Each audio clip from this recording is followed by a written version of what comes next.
কৃষ্ণ আমার স্নান হয়ে হ্যাপি গেছে। হোলি। তুই স্নান করে হোলি খেলছিস? গাইস আমার ধারে ফুটবল লেগে গেছে। তোমার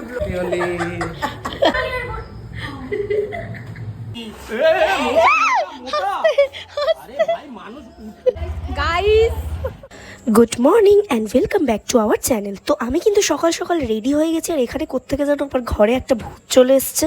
তো তোমরা আশা করি এতক্ষণে বুঝেই গেছো যে আমার গলাটা কিন্তু একদম ভেঙে গেছে, আর এটাও বুঝে গেছো যে এটা কিন্তু হোলির দিন সকালবেলার ব্লগ। তো আমি কিন্তু সকাল সকাল উঠে আগে ঠাকুরের পায়ে আবির ছুঁয়ে নিলাম, তারপর মা বাবা দুজনকেই আবির ছুঁয়ে দিলাম। এখন কিন্তু আমার বাবা আনন্দে নাচছে, আর আমি কিন্তু যাচ্ছি নিচে ঠাম্মা আর কাকিকে আবির দেবো বলে। আমি কিন্তু নিচে গিয়ে দেখলাম এখানে আমার বোন ফকিন্নি হয়ে বসে আছে, আর আমার দাদা কিন্তু এখানে নাচতে নাচতে কাকির সাথে ঝগড়া করছিল। তারপর আমি কাকিকেও একটু পায়ে আবির দিয়ে দিলাম, আর তার সাথে সাথে দাদা বোন সবাইকেই একটু রং মাখিয়ে দিলাম।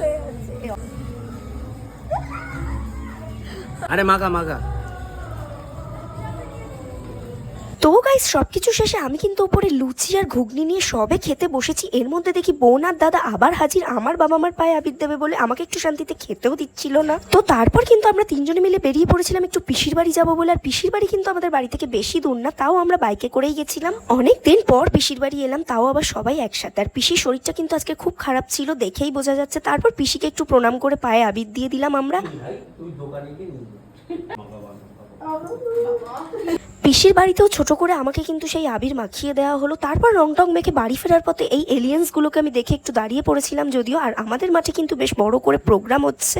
না, এটা ঠিক প্রোগ্রাম না, এটা আসলে রাধা কৃষ্ণের একটা কীর্তন হচ্ছে। আর এখানে দেখো আমার ঠাম্মাও বসেছিল। তারপরে এই যে এই কোত্থেকে এসে আমাকে আবার রং মাখিয়ে দিল। আর সব থেকে বড় কথা হচ্ছে তোমরা আমার গলাটাকে একটু অ্যাডজাস্ট করে নিও। এখান থেকে আমরা লস্যি খেয়েছিলাম, তারপর কিন্তু ফুচকা খেতে গিয়ে 1 ঘন্টা লাইন দাঁড়িয়ে তারপর ফুচকা খেয়েছি। তো হোলির পর্ব এখানেই শেষ বললেই চলে। তাও আমি বাড়ি এসে চেঞ্জ করে নিয়েছিলাম। আর এখানে কিন্তু আমাদের দুপুরের জন্য চিকেন হচ্ছে, আর আমি লোভ সামলাতে না পেরে 1 বাটি কষা মাংস নিয়ে কিন্তু বারান্দায় চলে এসেছিলাম। আর বারান্দায় আসার পর হঠাৎ এই জম্বিগুলোকে আমি দেখতে পেলাম। কি পরিমাণে যা তা রং খেলেছে সবাই। আর যাই হোক, আমাদের পাড়ায় কিন্তু রং খেলায় প্রচন্ড এনজয় হয়। আর এখান থেকে সবাই একের পর এক বেরিয়েই যাচ্ছে, আমি জানি না কেন। বাই দ্য ওয়ে, এই জম্বিগুলোর মধ্যে কিন্তু আমার ভাইও ছিল। তারপর কিন্তু দুপুরের খাবার খেতে বসে গেছিলাম অনেকটাই লেট করে। তারপর বোন এসেছিল, আর সন্ধ্যাবেলায় কিন্তু কোল্ড ড্রিঙ্কস আর আইসক্রিম দিয়ে আজকের ভিডিওটা শেষ করলাম। হ্যাঁ, ঠান্ডা একটু লেগেছে কিন্তু এগুলো খেতেই হবে। তো গাইস আজকের মতো টাটা, আর সবাইকে হ্যাপি হোলি।